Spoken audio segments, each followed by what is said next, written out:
Playing the evil versions of your characters compare with... Came pretty damn easily to me. Like falling off a log. And ditto, really. Yeah, the stretch was actually being Malcolm and being... No, it was fun. You know, I sort of thought those episodes, it was great for the style of it, but they didn't really have anything to say at the end. The second episode, I thought, kind of ended rather lamely, but we found out that if the show had come back, they were intending to go back to that world and actually really pay it off. Yeah. But it was during the end of the first part of Mirror Dark that we found we were canned. Yeah, but they, originally when they were written as sort of the beginning of what would have been a bit more of a longer trope. But it was a lot of fun. It was a lot of fun. But there was a dark cloud. Come that second episode, we were all in the sort of fallout of, well, this is it. Yeah, although I think the handwriting was on the wall pretty early on, unfortunately. John foresaw that. I foresaw it. I, in my naive optimism, kept thinking we were going to do 7 years and a couple of movies. Yeah. Yeah. Yes? Hi. Hello. I just want to say we were gushing when it was cancelled. Absolutely gushing. Also, that was probably our favourite episode in the Very Darkly. Just wanted to know what was both of your favourite episodes out of filming Enterprise. Also, John, just wanted to know who you actually based Dr. Phlox on. Where did you get the idea for your super happy to know you're a doctor? You got to tell that story. I wish I could say that I based it on Ben Franklin or somebody interesting, but no. You get, in America, I don't know if this works here, but when you get an audition, sometimes they don't give you the full script. They just give you what they call the sides, the script pages. And a little 3-line character synopsis. So all I was told was, Dr. Phlox, you should come in with a slight alien accent. Right? So I kind of walked around and I practiced different things. I'm a sort of robotic guy, and I don't know, I tried 1,000 things. And fortunately, my wife was there to say, no, that stinks, no, that sucks, that's terrible. So eventually I arrived more or less at the Dr. Phlox voice, except I thought in moments of rapture or joyous transport, he might squawk like a bird. I thought he might be a bird on his home planet, so I went in and I auditioned, and I blah, blah, blah, blah, blah, blah, blah, blah, blah, blah, blah, blah, blah, blah, blah, and I got the job. But I didn't know if I got the job because I was a bird, or in spite of the fact that I was a bird. They never said anything. I was there when we were at the network audition together for these 2 parts, and he went in first. This is the final audition. You've signed the contracts, you've seen the zeros, and he went in first. And like network auditions, you've got to be on your game, A game. And don't do anything that's going to at all, piss them off or make them go, if your eyebrows meet in the middle, you don't get it. So he goes in and I can hear this audition through the door.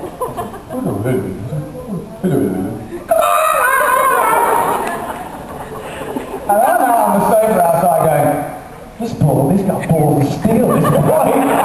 That's what I did, you know. He goes and does all these auditions, 3 or 4 times. But after they give me the job, we have an initial table read. We all meet all the other actors, and we do the table read, and I'm still squawking. And at the end of the table read, the creators, Brian and Brandon and what's his name? Rick, yeah. Whatever. They were there, and I said, so guys, what do you think about the bird? I mean, should I be a bird? And they kind of went, So you actually sort of got half a confirmation. I didn't know what that meant. I had no idea. Even up to the first day of shooting, I had no idea whether or not I was a bird or I wasn't a bird. Well, we get to the first couple of days of shooting. I was on set when he took his first scene. So I was like, okay, let's do the first scene. Let's, I'm embellishing because you always rehearse first. But for the sake of making it a better story, let's say cameras are rolling. And they call action.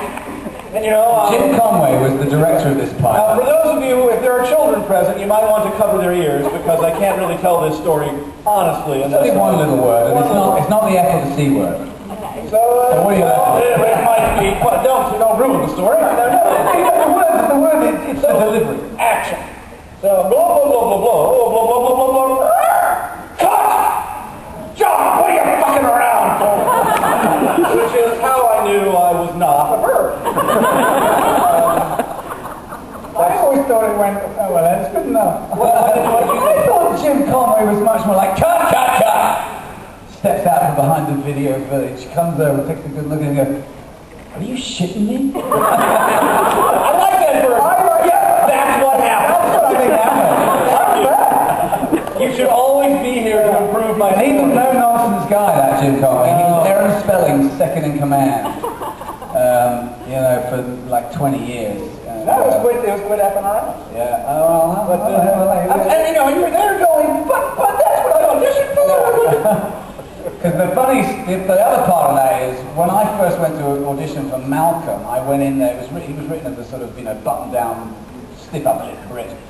So I went in there talking with my best English accent. My mother always wished I'd spoken with, clipped and enunciating, and the word came back, yeah, we like what he's doing, but can we sort of make him a bit more blue-collar? And this is kind of where English and American as a language just breaks down. I took blue-collar to mean like working class, and I thought, okay, well that's interesting, and I'd seen Ian McKellen do Iago, and he played him as a sergeant major in the British Army from the north, from Yorkshire. And he was a right good lad, but he would never aspire to be captain, but very good second in command. So I went in there for the second audition talking like this. God only knows what I was thinking, mate, for an American bunch of producers. So I get to the end of this first scene, and they were all there. We had the supervising producer, Bran and Rick, and some other sort of seminal producers. I think it was Mary Howard. She went at the end of it, she went, "Is that Scottish?" And Bran leans forward over and goes, "Don't be stupid, Mary, it was Welsh." I could just see this job skipping out the door.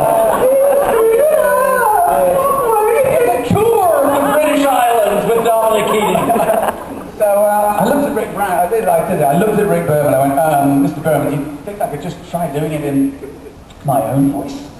And he went, that'd be a good idea. So I managed to find my own voice and pull it out. But anyway, when I tell a story about our meeting at that network and then going to series, and can you imagine, actors love to act, and can you imagine a scene between Phlox and Malcolm, where Phlox is squatting his ass off, and Malcolm's like, "Oh, bloody hell, I don't know about that." Mr. Dr. Phlox, are you there, really? Yes. I think you need to see a medical man about that. Yeah, we found out, because we had just, emerged together, and they're not supposed to tell you right away, but Rick kind of tipped the hat to us as we were leaving. That's right. And we were just sort of like, we were floating along, as I would Down the concourse at Paramount. We're rich. We're rich. In the afternoon sun. Ron Sermer, the casting director, came out, that's right. Because Brandon and Rick came out, they looked at us and sort of, they all smiled, but they didn't say anything, and they just walked off down the stairs out of this building. And we're left there, and this casting director was in his 60s by now. See, we only need one question, really. He smoked a lot. Ron, he was like, big smoke, raspy voice. And so eventually, we were ushered out, and I think I turned to him and I said, "Ron, come on, mate, did we get that?" Well, I can't really say anything, but He did. I can't really tell you, but I got it. And he two thumbs up, floating on air. Well, we went down the concourse. Rick and Brown kept, every now and again, they kept turning around and going.